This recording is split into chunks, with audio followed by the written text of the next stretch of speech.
Hey guys, what's going on? Matthew or MP Bricks here, and today we're going to be taking a look at set number 71840, Rogue versus Drix Race Car Duel. With 111 pieces, 3 minifigures, this thing retails for $22.99 in the United States. But with all that said, let's jump right into this review.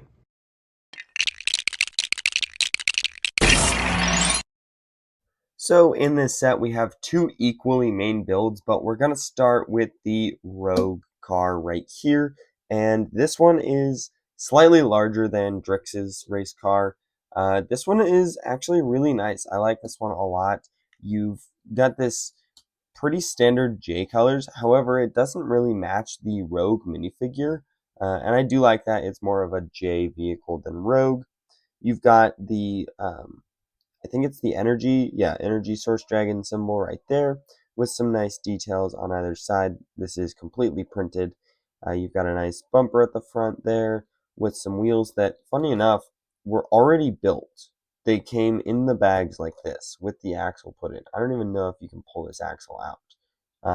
But it's very interesting that they're doing that now. They don't even think kids can put that together. However, these wheels, these weren't put together. You had to put the tires on. So I don't know why they chose to put these together but not those. It's just weird. You've got a nice seat here for Rogue. You can go ahead, take his sword off, and he can sit down right in there. Unfortunately, he does have a set of 4 studs. So you're going to pull his mask off, and then sometimes you might pull his legs off. But yeah, hopefully that's not too much of an issue for most kids. And then I think back here, I'm thinking that maybe this is a place to put Nia. I have no idea. It doesn't advertise that, but it does look like a seat of some sort. You can also have her hang on. There's just stuff you can do with this. And then you've got kind of these sloped, like, I guess, corner bits to the roofs. It's on the back here. So very nice details there. And then you've got these nice little new types of flick fire missiles, which are actually just push them and they'll just shoot off. I mean, I did that as slow as possible. Boom, and it shoots right off because it's got like this. I don't even know. It's all, yeah, something with it makes it like springy, so it'll really shoot off. So that's a really cool way to do that. But that's all I have to say about this one. So let's go on to the Drix one. And this one is actually really cool. It almost looks like it's a fancy car, and I do really like that. I love how they have these teeth in there. Just very nice parts that I like getting. You've got these 3 like fingers off the back that are almost like the Forbidden 5 version of the Wolf Mask Warriors, the red and purple ones. So that's pretty cool. And it's all kind of sloping down to the front, making it seem like it almost goes really fast. Then you've also got some exhaust up here, and you can just go ahead and throw your Drix minifigure in there. So pretty cool. He can have the blade with him as well if you want, but he only has 2 studs actually to connect to. So fortunately, he will not get caught. Something is wrong. Go attach. There we go. So he's in there right now. So pretty cool. And you can race them. You can hit them against each other if you want. Although one is a lot bigger than the others, or than the other one. But yeah, very cool vehicles. I like these two a lot. Just pretty basic builds for kids. But overall, for $22.99, obviously, the builds in this are not too bad. But of course, that's not all that's included, so let's take a closer look at some minifigures. So here are the first 2 minifigures included in this set. We have Rogue, or J, and we have Nia.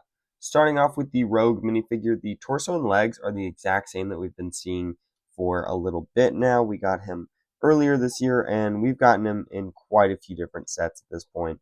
But he is a very nice minifigure, and I'm glad kids can get a hold of him because he is a really good one for sure.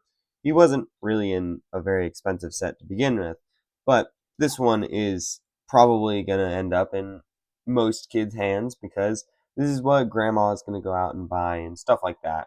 So pretty cool there. And then the only thing different is he has the mech pilot suit hat or hood here in dark blue with some gold on it. So that's pretty cool. It kind of matches some of the spinner ones. However, I don't think it matches this figure very well. But it is a slightly unique variant, so that's pretty cool to go ahead and get here. Then the Nia minifigure here is the same one from the only other set that she comes in this wave. But she's got a pretty nice design. I'm honestly kind of sad she's missing a lot of that azure. But great details on here. Love the dark red and the dark tan that everyone actually uses. Just wish she got her armor piece here. I'm going to have to order another one to go ahead and complete her. But these two are nice, but of course we have one more, so let's go ahead and take a look at him. So here's the third and final minifigure included here. We have Drix of the Forbidden Five, and this guy is, yeah, this isn't even the cheapest way to get him. Plus, he doesn't even include his armor piece here, so not great, but he's a nice minifigure. Of course, he is holding that new prismatic blade, which I do really like that kids can get in this set. It does come in every other set, so, not like it's hard to get. It's also not even the cheapest way to get it, but glad that they can get a hold of it here. And then here is Drix with his face exposed. Pretty cool face print. Love that one a lot. And just the detailing on this guy is fantastic with the robe over the spikiness of his torso and all. And then there is the Forbidden 5 symbol and just a back head print. So overall, a nice minifigure to get here. However, not even the cheapest way you can get them. So nothing crazy here. But of course, nice to get a nice villain here. So let's get on to my overall thoughts on this set as a whole. So, what are my overall thoughts on this set as a whole? Personally, I like this set. It's very cheap and a great way to get 3 great minifigures and a couple of great builds for kids. Personally, I think it's a great pickup for them if you're looking for them. And for yourself, if you're not planning on getting the bounty, it's a great way to get Nia. However, you are going to need that armor piece from somewhere else. So, those are just my thoughts. Let me know what you guys think down below in the comments. Don't forget to like and subscribe, and I'll see you in the next one. Bye!